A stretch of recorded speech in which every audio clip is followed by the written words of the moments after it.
Hey guys, welcome to the Hub at Revolve, our disciple making training. Here we're going to unpack for you on YouTube the same disciple making content that we teach in person at our local church, Revolve, and all over the globe. All over the world. People. Whoa. That's my all over the world gong. That was very good. This is David. Yes, I'm your host, and this is my co-host, Bill Lackey. How you guys William doing? James Lackey. James. It's Jonathan. John. It's actually John. But, Okay. close enough. Is David it John Bruce. or Jonathan? It's John. Just John? Just John. That's weird. I mean, is it? I don't know. Like, I've never known someone named John. It's always Jonathan or you're William. Like, no one's really named Bill. Have you ever met someone just named Bill? I mean, your name is Dave. David Bruce. It's not Brucimus. So we're starting this new podcast, and if you know anything about Bill and I, there's two things that we love. Starting stuff and not finishing things. No, we love making podcasts, and we love disciple making movements. And you're gonna say, what is a disciple making movement? Well, that's what we're here to talk to you about. That's definitely a big part of the stuff we're going to talk about. Yep. So, but to get started, the first thing we're going to do is we're going to do a little intro just to get you. We're going to wade into the deep end here. So we're just stepping into the pool. You ready? What, Bill? Was No. first? What? What was yours? Oh, I'm going first? Yeah. What was your first truly cross-cultural experience? I'm going to let you self-define that. Maybe it was, Okay. whatever. Well, I always like to answer these questions with the first thing that comes to my mind. Uh-huh. And I'm going to say when I was a kid, I was probably 8 years old, there was a kid on my street, and his name was Ali. Okay. Was it Muhammad Ali? No, it wasn't Muhammad Ali, but his name was Ali. And I just remember like... Prince Ali? I don't know. I mean, I was probably 8 or 9 years old, and he was probably like 12 or 13. He was kind of like a cool older kid. Yeah, cool. And I mean, growing up in Cape May and Lower Township, Mm-hmm. you don't know a lot of Alis. No. And I think he may have been a Coast Guard family, but it was, it was very interesting just to be in his house and it was different. Like a flying carpet. They had a flying car. They had like a magic lamp with a genie in it. Prince Ali. That, as a cross-culture worker, you just were really painted some broad strokes, my brother. Well, we're all on a journey. We all are on a journey, and some of us are on a magic carpet, apparently. But I think in a true sense of really understanding cross-culture, I want to say, let's see, my first trip overseas was to England. That was definitely not cross-cultural. I mean, it was just like, this is just like... Bangers and mash. Yeah. But I think going to the Philippines and, I don't know. I think Indonesia is probably The first like cultural, because I'm trying to think of living with people. I mean, that's how you get a real cross-cultural experience, because you're like, oh, I went on a cruise to Jamaica. And it's like, that's not a cross-cultural experience. You're in a resort. Yeah, I understand what you're saying. But when you're living with people, that's like the true. But with that definition, some people never have a cross-cultural experience, even if they've done a bunch of trips or something like that. I hear that, but you know what, David? It's your answer. Well, that person has obviously never used a restroom in someone's kitchen while a lady was cooking. I mean, that's a cross-cultural experience. It is a cross-cultural experience, and one that David had, and I'm sure we're going to talk about it at some point in time. At some point. Okay, so what was yours? Well, on the most cursory I gave you a pretty broad span. I went from Ali, who was just like, an Arab kitchen kid in my neighborhood, to doing my business in a kitchen. So I think the first one would be... I mean, I didn't grow up in fancy North Jersey like you. So. I remember... apparently, you don't know where I grew up. I grew up in Warren County, all right? Warren County. That was the joke. Okay? And so I think my first cross-cultural experience was we were on a class trip into New York City, and my friend Scott and I just ditched the class trip because those are the things you could do in the 90s. Yeah. Like just ditch your class trip and teachers were too busy smoking. They didn't care. Yep. You know what I mean? And we went into Chinatown and we got caught in the rain. And so we went into a Chinese laundromat to draw, and we stripped down to our boxers and our undershirts and put our clothes in the dryer. Okay. And just was chilling in there with this Chinese guy who didn't speak any English. And all he had was a neck beard. Like his beard started here and just was like, Yeah. Did it stop? Did it stop like at his chin? it was just like his chin was shaved. It literally was like, it would be like if I had a completely shaved chin, but then like I let this hair grow right here. Okay. And it was the grossest thing I'd ever seen in my life. Yeah. And he just kind of sat there like eating like an onion or something like that, talking to us. And or not talking to us, just kind of looking at us. And yeah, and just like the pigs hanging in the windows and all that kind of stuff at Chinatown in the 90s, you know what I mean? Yeah. And I was like, where are we? Yeah. I don't know how we ever found our way back to our class trip, come to think of it. But then I would say the next... Do you think that there's an old Chinese man on a podcast somewhere being like... Crazy times in America! Yeah, I was in that one time with these two kids. They came in on no clothes. I was eating my onion. You know how I do. You know how I do. Smoking a cigarette. Yep. And then I would say the first real cross-culture experience outside of the country was in Czech Republic when I was a freshman in college, and I was at this summer camp all summer. And I remember thinking this was Czech Republic in like 2000. So it was still... it wasn't fully westernized yet. And I remember we went to this mall in Brno, BRNO, Brno, and got pizza with one of the missionary kids who was like a teenager. And they used ketchup for the base of the pizza instead of tomato sauce. That's cool. And he's like, it's pretty good, right? And I was like, it's something. Yeah. And, but yeah, just kind of living in that camp for 8 weeks where there was, you're with kids and yeah, just eating. I always think it's cool when you Different go food and overseas and people try to do American things for you. Yeah. And they're like, huh, pretty cool, huh? Like, you want to go shoot revolvers? Yeah. Ow, pow, pow, pow, pow. Yeah. I remember when we were in England, they one of the people that we met up with for something, they had a barbecue. Yeah. And they're like, look, we're cooking outside like they do in America. And they made like burgers, but they weren't that good. Yeah, they were, yeah. Because they were made with like chicken or something like that. Yeah. Yep. So it was pretty funny. They had like, I don't know, it's pretty funny. But Then you go to like the Middle East and they're like, you want to have a barbecue? And you think you're going to have a barbecue. Yeah. And then they basically bring just out like, a lamb. they dig like a pit in the ground and they like fill it with like pallet wood and set it on fire. And then there's like a guy just like squatted down, turning a lamb over a spit. Yeah. And you're like, well, this is like a real barbecue. Yeah, it's the real deal. So, well, that's Cross-cultural experiences. We could talk about these all day. I'm having so many all thoughts season in my head. Get it? All season. What about it? Podcast season. For the whole Hub podcast, however long it may last. Long may it rain. Long may it rain. All right. So It's basically, I'm anticipating that this is going to be the #1 podcast in North Cape May. yeah. Well, we have to compete with G's. Now G started a that's podcast. right. G started. Maybe #2. Yeah. Maybe it'll be #2 podcast. Yep. So Bill always says he wants to be the Joe Rogan of disciple making. That's it. So That's it. all right. Well, so let's just, so that's our intro. Bill, what do you expect? What can those who are tuning in and are listening, they're watching on YouTube, what can they expect week in and week out from the HUB at Revolve Disciple Making Movement podcast?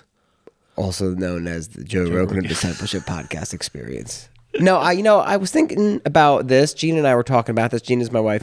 We were talking about this idea because we've trained a lot of people in disciple-making methodologies and principles over the years. Like, it's got to be hundreds of people by now. And you think about dozens of people. It's been hundreds. There's been at least 200 people, I'm thinking, at least. More than that, really. And then you think about the fact that people will tell you continually that they wish they could get a refresher, or they say they felt the most engaged with disciple making when they were going through the course because it was like built-in accountability. And so I was just thinking about that stuff and thinking if we did something like this, it would be an opportunity for people to stay fresh with those principles, the basic disciple-making principles that are found across the world, and kind of hear those refreshers and have a place where if maybe they had a disciple-making question that they wanted to submit in like our mailbag, you know what I mean? Mailbag. You know, like Blue's Clues. Yep. Hey, mailbox. Okay. So every week we could kind of go over some principles. We can answer some questions. We can, talk about something new. And Maybe hear some testimonies. Yeah, I was gonna say, and weave within that stories from our travels and the way that we've done things here in the United States, and then how those things might differ if you were in a different country. Because, David and I have traveled all over the world doing trainings and executing these principles. And the truth is that there's no one size fits all. But if you have the principle in mind instead of like a very specific manifestation of the principle, then whether you're in Germany or the United States or, Egypt or wherever it might be, you kind of have a base of operations from which to go. Man, remember that shawarma we had in Egypt? That was really good. We went to that restaurant. I still don't think I know what shawarma is. Like he was like, you want to get shawarma? And I was like, shawarma. And it wasn't really it wasn't really thought it was. But I remember we had to get a police escort to get into the restaurant. That's right. That was pretty baller. All right, so we're going to take a quick break, just stretch your legs for a second, and we're going to get back into it. And we're going to talk about what is DMM. Is it a... Dudes making money. Dudes making dangerous monkey. Mice. If you crossbreed. We'll be right back.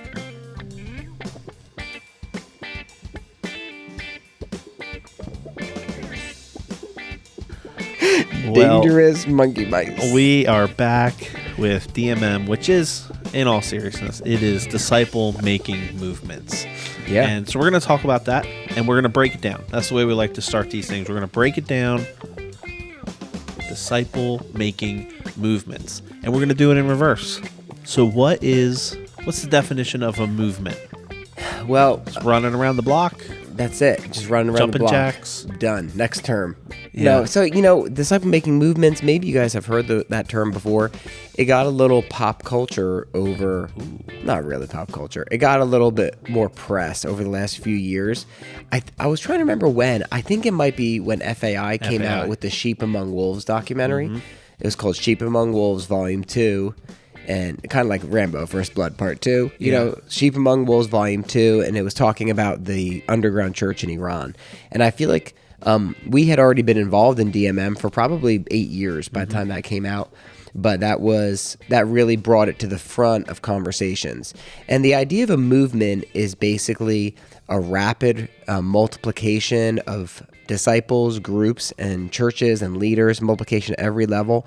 And people are going to define it differently, but essentially it's that if you have multiple streams, so you think of like multiple streams coming out of churches that are planting churches, groups that are starting groups, and this is happening in at least 4 different streams, and it's continuing to go down multiple generations. Great. And often that means exponential growth instead of linear growth because it kind of keeps expanding. Yeah.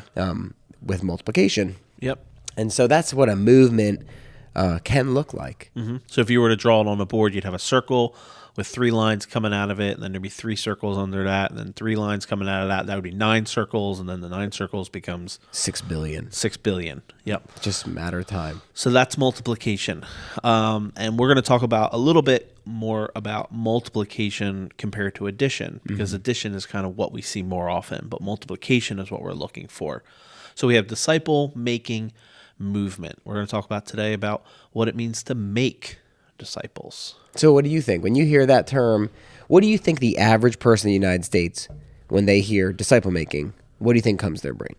Invite someone to church. Invite someone to a Bible study. Yeah, I was going to say invite someone to church or evangelism. I think probably a lot of people put it as synonymous with sharing the faith. But I think one of the things that we're going to talk about. Or it's like a class you go through. It's like you've gone through this class, so you've arrived. Yeah, I went through Experiencing God workbook, which is a good workbook, but then it's like, now I'm a disciple, and now I just need to go make a disciple out of somebody else.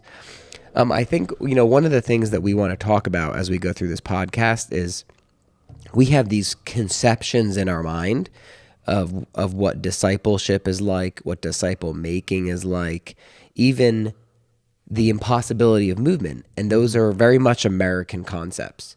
I think because we don't see certain things here, we assume they're not going to happen anywhere because we almost like project our culture onto stuff. So I think when we hear the term make disciples, I think we mean, as Americans, we often mean make more Christians, that's part of it, but it's not make converts, it's make disciples. And so the idea being that before you can have a movement that's multiplying out, you need to have an established, process or pattern, whatever you want to say, of making disciples. And I think making disciples is more than just converting someone to Christianity. It's helping them grow into maturity so that they can lead people to Christ and they can help them grow into maturity. It's like being a parent, you know what I mean? Making a baby and then helping the baby grow up. Okay. Is more of a making disciples. Okay. So then what's a disciple? Disciple making movement. I was hoping you would tell me. Oh, well, a disciple is a follower of, a disciple is not necessarily a follower of Jesus. I think you could be a disciple of blacksmith. A blacksmith. That's more of an apprentice, I guess. But disciple in the way we're talking about it is a follower of Jesus, not a convert, right? But a follower of Jesus. Because you could say the sinner's prayer, but not follow Jesus. Right. And if you look at the disciples in the Bible, they were living with Jesus. They were walking with him. They were listening to him. They were talking to him. They were doing life with Jesus. And that's a disciple. So as someone, I didn't grow up in the church, but you did. Yes. And so as someone who grew up in the church, because I can't really appreciate this, tell me why that's a foreign concept for people like you. Like people like you who grew up in the church. Like when you were growing up and someone said, what's a disciple? You probably would have given a similar answer. Oh, it's a follower of Jesus or someone who's a Christian. Yeah. But how would you suggest that the typical American understanding of being a disciple is deficient or shallow? Is someone who goes to church. That would be a disciple. Yeah. And then participates in Christian culture. So they go to Christian concerts. In the 90s, it was like you wore the Christian T-shirts. WWJD. Yeah, you had the WWJD. You went to Christian summer camp. You participated in Christian culture. And it was more about just kind of doing the right thing.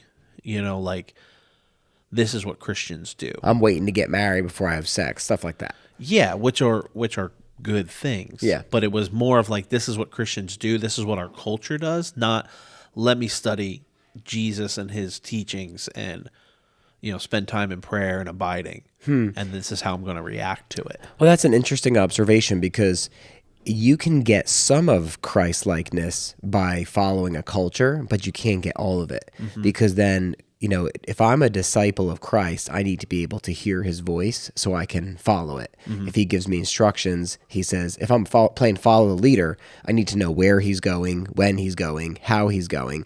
And if I'm following a culture, there might be aspects of that culture which are accurately following Christ, but then there's all these other aspects of the culture which aren't synonymous with following Christ. And I think for me, going back to our intro question, one of the things that I really was struck by when I went overseas for the first time in college for those 8 weeks was, and I was a relatively new believer. I'd been a believer for like a year or a little bit less than a year. But so much of my faith, I realized it was like, so much of my faith was culturally embedded in what it means to be a Christian just because I was an American. And I had these presuppositions and these assumptions about what it meant to be a follower of Christ just because I grew up in a country that understood this idea of Christianity and God. And so when I think about being a disciple and I came to faith and I came back from overseas and I was reading the Word of God, and I knew that Jesus had given these clear commands to people, like the Great Commission, go and make disciples of all nations, and that Jesus wanted stuff of us. And so I think that for me in those early years, I viewed discipleship as just like make sure you obey Jesus instead of, and that's part of discipleship, but discipleship is also more than that. It's also the way of Christ and not just making sure you check all the boxes. Yeah. And so there was some of that sense of like following the rhythm of the world, the pattern of the world, checking the boxes. I just started doing that in the Christian world. Yeah. You know what I mean? And like, well, just give me a list. What do I need to do? Check, check, check, check, check, check. Yeah. You know what I mean? That kind of idea. Well, and I would say that Jesus's disciples were his companions. They were his partners. They were his friends. Yeah. It talks about John being the disciple that Jesus loved the most. Like, Right. there was definitely a relationship in there. It wasn't like they were obeying him out of like if I was going to like hang out with the president all day and be like, Right. I'm just going to be on my best behavior because I'm with the president. Right. You know That's what I not mean? discipleship. Yeah, but it was like, hey, I honor this guy. He's a rabbi, but he's also my friend, but he's also my leader. He's also my shepherd. Yeah. There was definitely a loving relationship. I read this quote the other day and I shared it with Gina, so I have a screenshot of it. And I'm going to change a little bit. He has spiritual formation. I'm going to put discipleship. Okay. You could argue that the essence of the disciples' journey is learning how to hear and respond to the voice and initiative of God. And I think that idea of the essence of discipleship is learning to hear and respond to the voice and the initiation of God in my life. That if you just give me a list of things to obey, I'm scratching at the surface of discipleship. But true discipleship is I have this healthy relationship with Jesus. I hear his voice through his spirit and prayer and the word as I fast, as I seek solitude and silence. And from that place, I know what he wants me to do, and I'm going to do it because I'm trying to walk in his ways. Does that make sense? Mm-hmm. What I love about the Czech Republic trip that you reference is you went with Gina. I did. Who was not quite your girlfriend yet. No, she didn't know. She didn't know I was sneaking up on her. And I don't know. I feel like the way I've heard the story she knew. being told, Everybody knew, was like Gina and Billy, they're going to, become a thing. And Gina was like, I can't wait to spend the rest of the summer with Billy. And Billy's like, Gina, I'm staying in the Czech Republic. I got to get some for 6 more weeks. Disciples made. I love it. You were just like, get her done. Yeah. Yep. So, but you still got Gina to fall in love with you. Yep. So 20 years. Good. Yep. 20 years ago, old Billy and Gina trying to get together, and Billy's like, nope, I'm making disciples. Well, so here's the thing, guys. In the coming, over the next few weeks, sessions, whatever you want to say, we're going to be talking about these things. But what we really want to push on is how healthy disciples. Did you just dodge my question? It was no question. You just basically were like, "Oh, you and Gina Bill just want to make disciples." All right. Well, I guess that's why they call you Business Billy. It was a little more complicated than that. Love is a complicated thing, David. You know what I mean? So right. What? So this is what sets us What do you apart. want? What do you want to know? Sets us apart. What do you want to know? I don't know anything. Oh, I already know. What do you want the people to know? I want them to know why we want to talk about multiplication and not addition. Yeah, so I think one of the reasons this whole topic of disciple making is so hard for us to wrap our brain around it is because as Americans, what we are used to is what you said. It's like invite someone to church or street evangelism or, somebody giving you like a video to watch or a podcast to listen to or a book to read or a track to read or something like that. But even, just to even add on to that, even a big, huge outreach like a Billy Graham or a Harvest Crusade, that's still addition. Right, because all of those are basically having, it's plus one, plus one, plus one, plus one. It might be plus 1,000, but it's plus one. So, for example, and I didn't invent this illustration, but it's just a really good picture of what we're talking about. If you think of it this way, you can have, if you plan a 10,000 person church every year for the rest of your life. That sounds like a lot of work. It sounds like a lot of work. It sounds like a lot of money. It sounds like a lot of training, a lot of bandwidth, all that kind of stuff, versus I lead, I lead and disciple a couple people, 3 people, 2 people even. And by the end of the year, those 2 people are leading 2 other people to Christ and discipling them, and so on and so forth. For the first 5 years, the small group approach is really unimpressive. But within I think it's within 10 years, it outpaces the mega church of 10,000 every year, because one is multiplication and it's exponential growth, whereas the other one is just 10,000 plus 10,000 plus 10,000. Or to put it another way, you have elephants have a gestation period, I think of 18 months or something like that. Almost 2 years. Yeah, almost 2 years before they can have a baby. And yeah, they're big and there's a lot of meat, but if you start off with a handful of rabbits over those same two years or 5 years, I think it's over 5 years, it's over 1 billion rabbits or something insane. I mean, they can literally get pregnant when they're 20 days old, you know what I mean? Or whatever the number is. So one is multiplication and one is just adding one, adding one. And so even all of our stuff that we do in the United States is mostly based upon adding as opposed to multiplication, because multiplication is about empowering someone else to do it. Why don't we talk about, why do you think it matters? Okay, shouldn't we just be happy when anybody comes to faith? Yeah. And then we'll go into some scripture following up. We should be happy.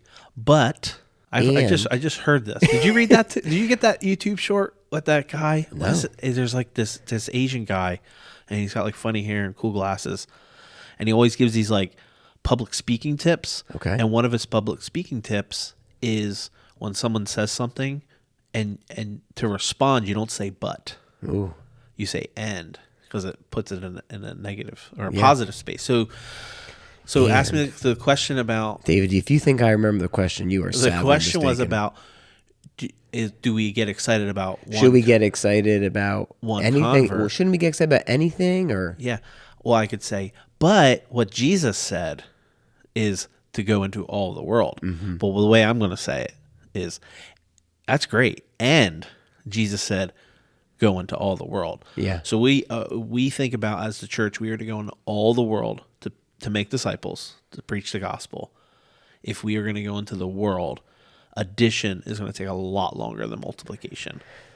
Yes. Exponential growth. Even if you had, a bunch of Billy Grahams and a bunch of Greg Laurie's and all of these mega church models, and if you look at the math of it, multiplication is the way we're going to reach the world. And it's what Jesus modeled. Well, I was going to say, it's what Jesus modeled. He poured into 12 guys. And I'm not Billy Graham, and you're not Billy Graham. No. And yes, praise the Lord for men and women who are gifted like that, who can course. Influence millions of people. Of course. But what about the rest of us? Yeah. What's disciple making look like for the other guys? Yeah, for just Joe. Just regular people. Joe works at Home Depot. Yep. All right, so why don't we take a pause, and then we'll come back and we'll look at 2 Timothy.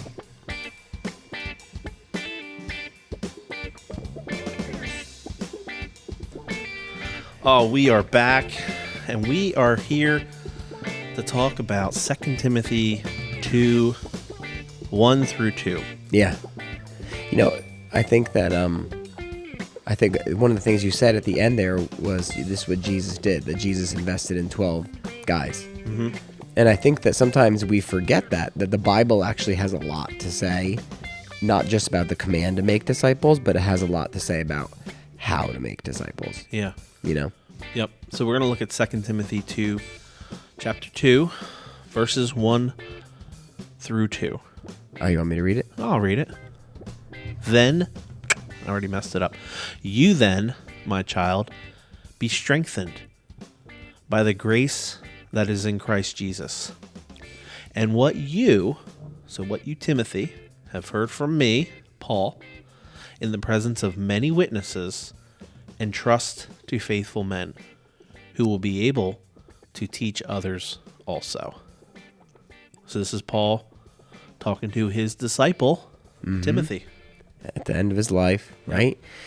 So I think what we want you to see from this is that these verses, just these 2 verses, this is a picture of not only multiplication, but it's also a picture of how Paul did ministry.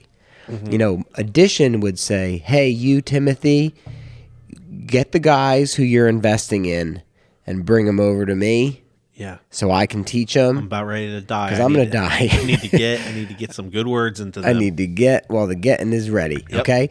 And so that would be addition. But what he says to him is he says, what you heard from me, pass on to others, who will pass it on to others, who will pass it on to others. And so Paul is like divorced from that process, but he's still influential over it because of his relationship with Timothy. And I think that's the difference between addition and multiplication. Multiplication is really about empowering other people. Yeah. Well, and what you see here, if we look at the multiplicative, I always have a hard No, time. you did it. You nailed it. Multiplicative. Multiplicative generations here. So you have Paul, which is one, talking to Timothy, In the which is presence. two, In the presence. in the presence of many witnesses. So I Yeah. think that's cool. It wasn't Paul. Like, I think people often think it was just Paul and Timothy hanging out. Right. It was Paul and Timothy in the presence of witnesses. So there was other guys there. You're going to entrust to faithful men, and we'll talk about that more in the future. The idea of like who are the people that you should be pouring into? Right. Faithful men who are able to teach others also. Right. So you get like 5 generations there.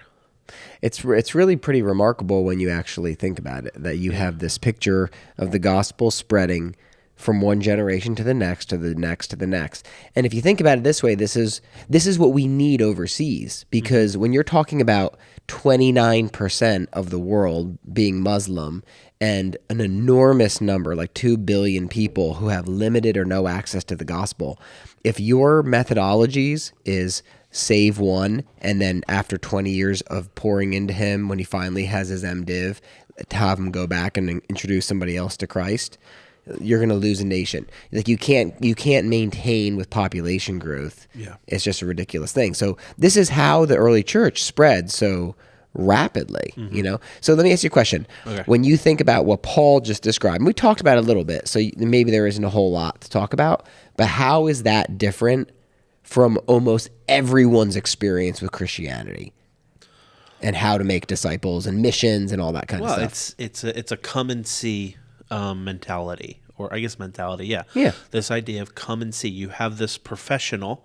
You have, the guy who's the great speaker, or you have the great program. Yeah, the VBS. great concert. Yeah, you have a program, and you bring them in. And then, it's an invitation. It's attraction. It's who's got the coolest drum set and the coolest band. Right. Bring them in, And God uses that. We're not saying that yeah, that's evil or something like that.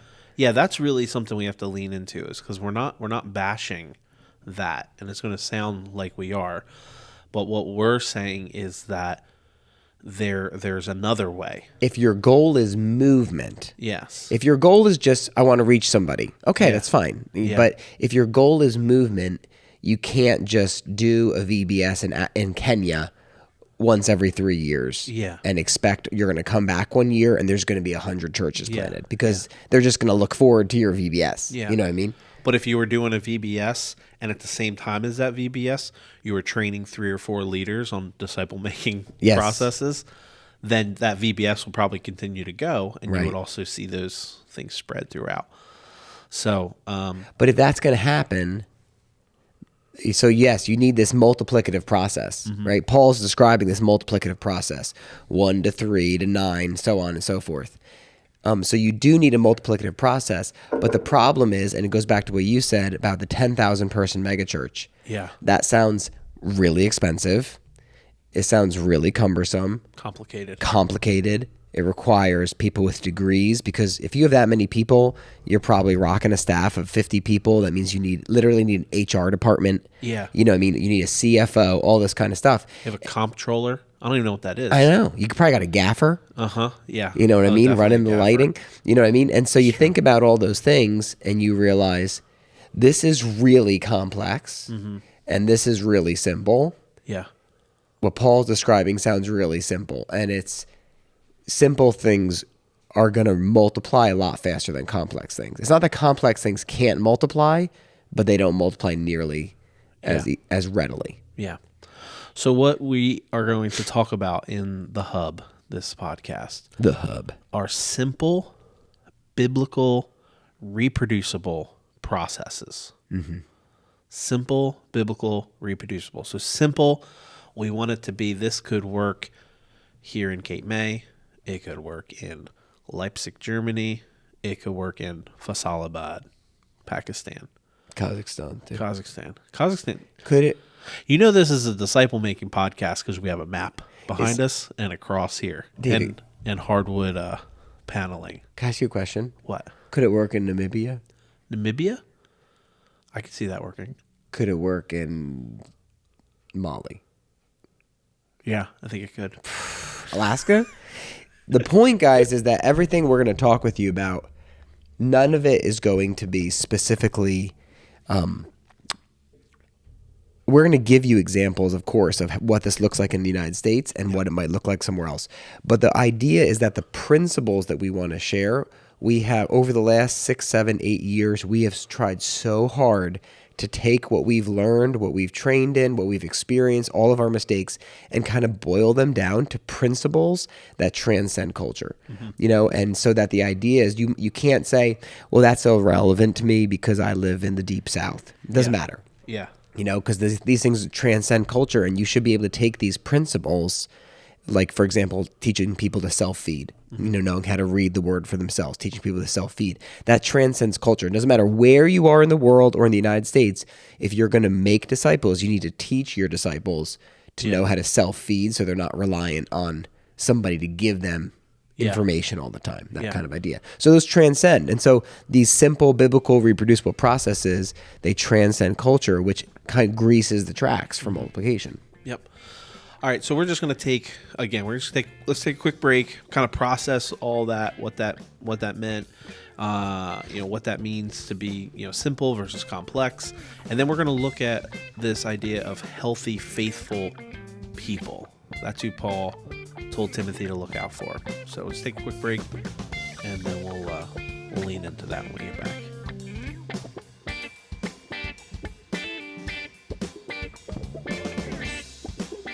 Well, welcome back. We hope you're enjoying this podcast. Definitely leave us a comment. Let us know, you know, what you think. If you have any questions, concerns, Mailbag it. critiques, we want to hear from you. This is, you know, when we were praying through this before recording, we want this to be a tool, and we're just trying to take the experience that we have and share it with others. So we hope this is working out well for you. So, but let's get back to 2 Timothy chapter 2. Paul tells Timothy to look for, he says, in the presence of faithful men. Yeah, entrust to faithful men. To faithful men. So should that mean I'm only discipling, like I'm handpicking who I'm discipling, or what can you say about that, Billy? Well, you know, I think it's really hard to figure out if someone is actually going to do anything with whatever you teach them. You know what I mean? But I think the idea is not every form of multiplication is good multiplication. You know, as one guy said before, that cancer is a form of multiplication. COVID is a form of multiplication. And so the goal isn't to infect the world. The goal is to spread the gospel around the world.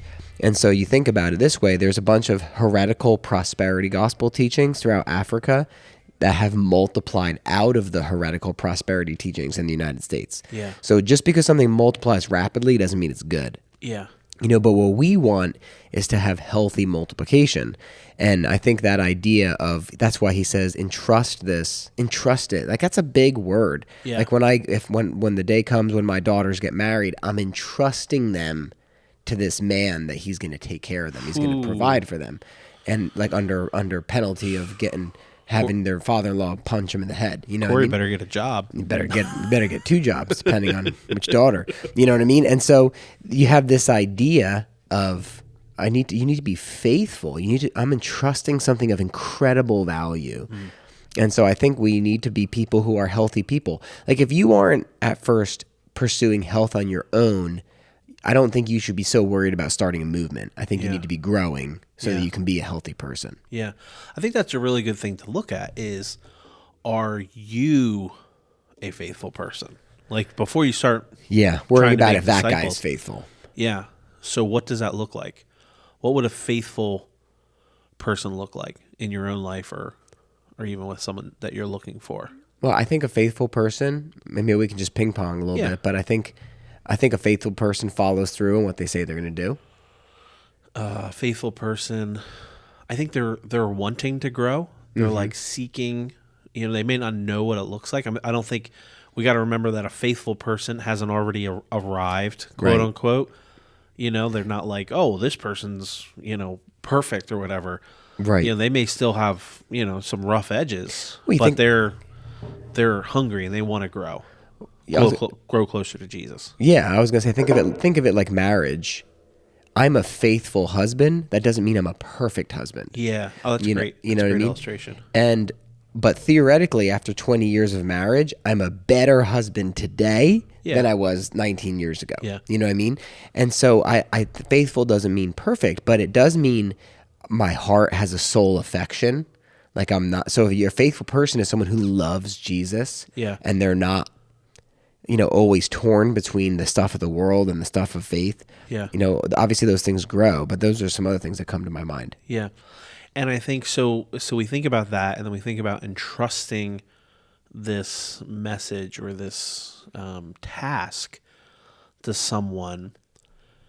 If you're going to disciple someone, this is another thing that's different from, discipleship is different from just evangelism or preaching. Discipleship is time consuming. Yeah. It is all encompassing. Jesus lived with the disciples. Paul and Timothy and his disciples, they lived together. They traveled together. So not to say that we have to start a commune if you're doing discipleship, but discipleship is more than just like once a week Bible study. Yeah, but that being said, I think that's one of the reasons why college ministries have a lot of success. Yeah. Is because they do live together. Yes. You know what I mean? So when I became a follower of Christ, I was in college. There was an InterVarsity Christian Fellowship. We ate lunches together. We ate dinners together. We hung out. Like our door where John and I lived was open, and people would just stop in all day long. Yeah. And it was totally normal to have 20 people in there watching a movie or like 5 people playing Halo while 10 people are just hanging out watching and, these kinds of ideas. Yeah. So, but what I was going to say was the discipleship is going to take up a lot of time. It's going to take up a lot of bandwidth as someone who's making a disciple. You want to make sure they're faithful because you don't want to be, and this is going to sound really harsh, and I hope everyone gets what I'm saying. You don't want to waste your time on some guy who's a dud, who has no desire to grow.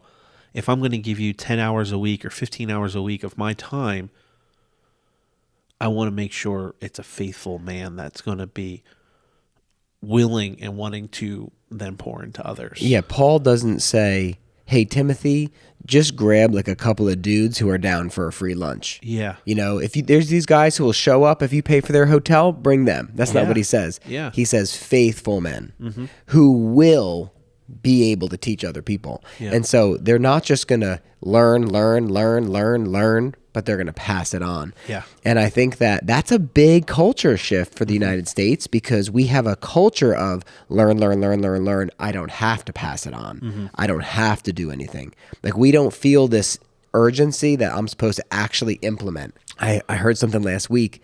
I forget what it was, but he was talking about how American Christians are so good at talking about things that they know nothing about. Yeah. You know what I mean? That we just we can read something and then we can reproduce it, but we've never actually implemented the things that we teach on. Yeah.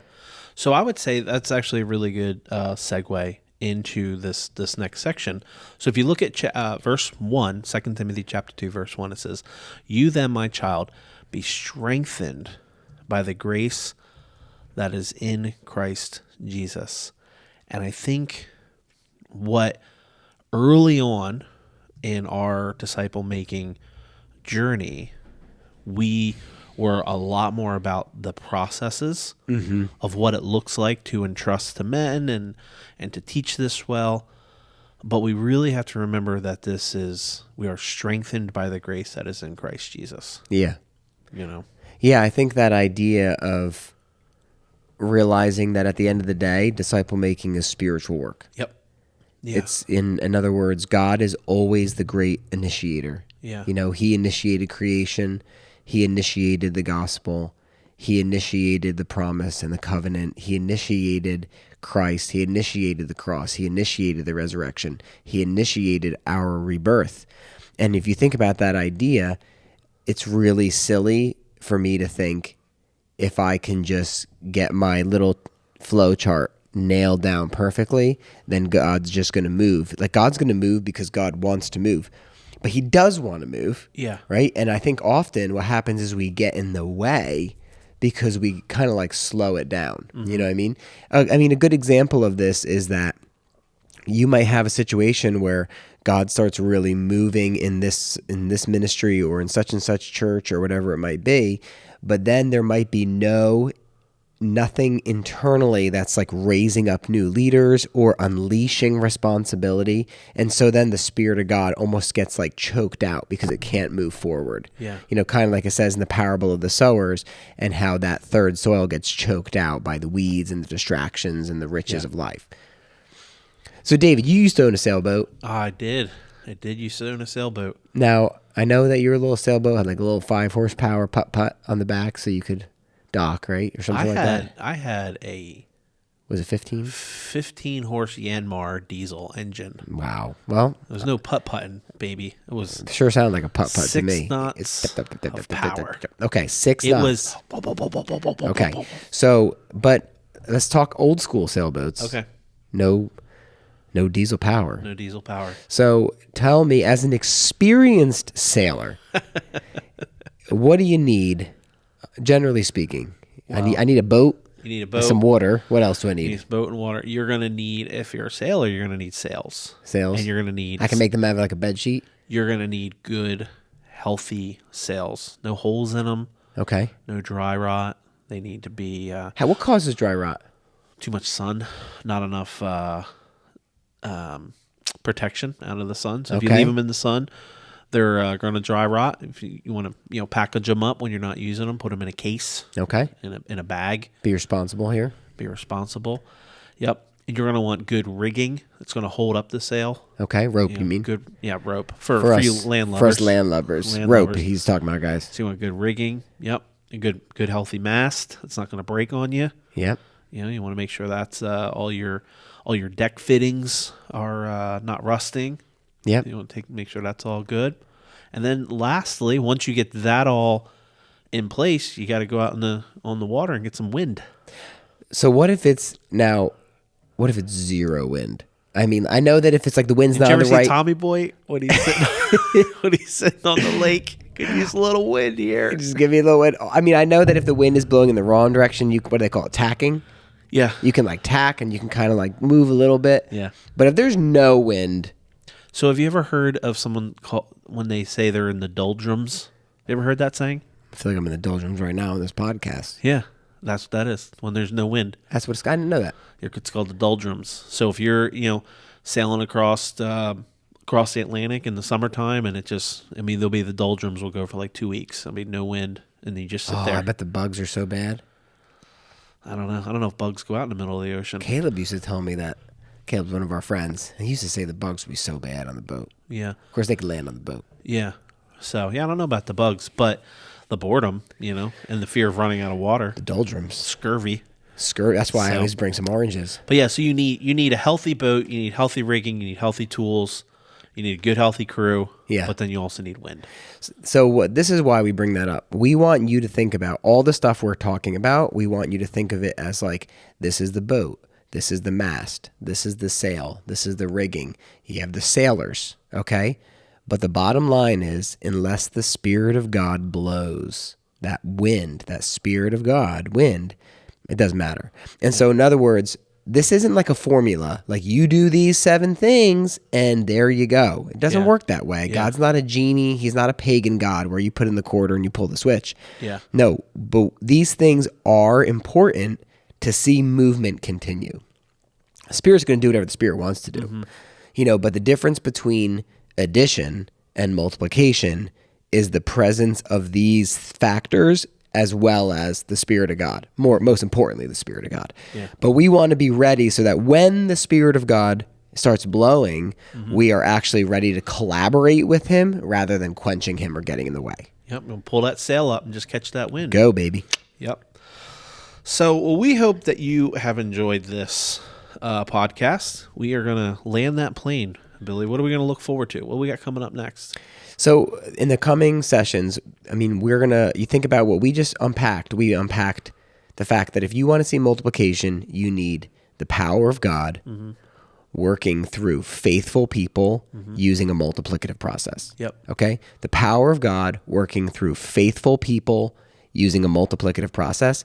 And so that idea of the power, the people, and the process, those are the things that we're going to unpack over the coming sessions. And we want you to learn from all of our mistakes, because for 8 years, we've been trying to figure this out, implement it in the United States, learning from overseas, implementing in the United States, training overseas, learning from other practitioners. And we want you to kind of stand on our shoulders so you can get ahead of the game and not reproduce all the things that we did wrong in the beginning. So we're going to unpack those different things, these ideas, these sales that are present in every movement on the face of the planet. You know, there's not a movement alive where people aren't praying, that kind of stuff. Yeah. And we're going to teach you about that, show you about that, answer any questions that come up, because we want you to succeed. We want you to make disciples here in the United States or overseas or wherever you live. And we want to see you succeed in that effort. And so that's what we're going to be doing. Yep. So, sorry, my phone. It's the president. Whoa. Better answer it. No. Nope. All right. Well, we thank you so much for tuning in, and we hope you tune in again. And if you have any questions, send to the mailbag. You're really leaning into this. Hashtag mailbag. You I don't know. Mailbox. You're really leaning into this mailbag thing. Just give it to Kevin Costner, because he was in that Postman thing, and he'll bring it to us.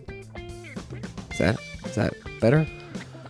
If you have a question, just leave a comment. Just leave it. David is making this all complicated. Signing out, guys. Thanks a lot. If we come back. Bye-bye.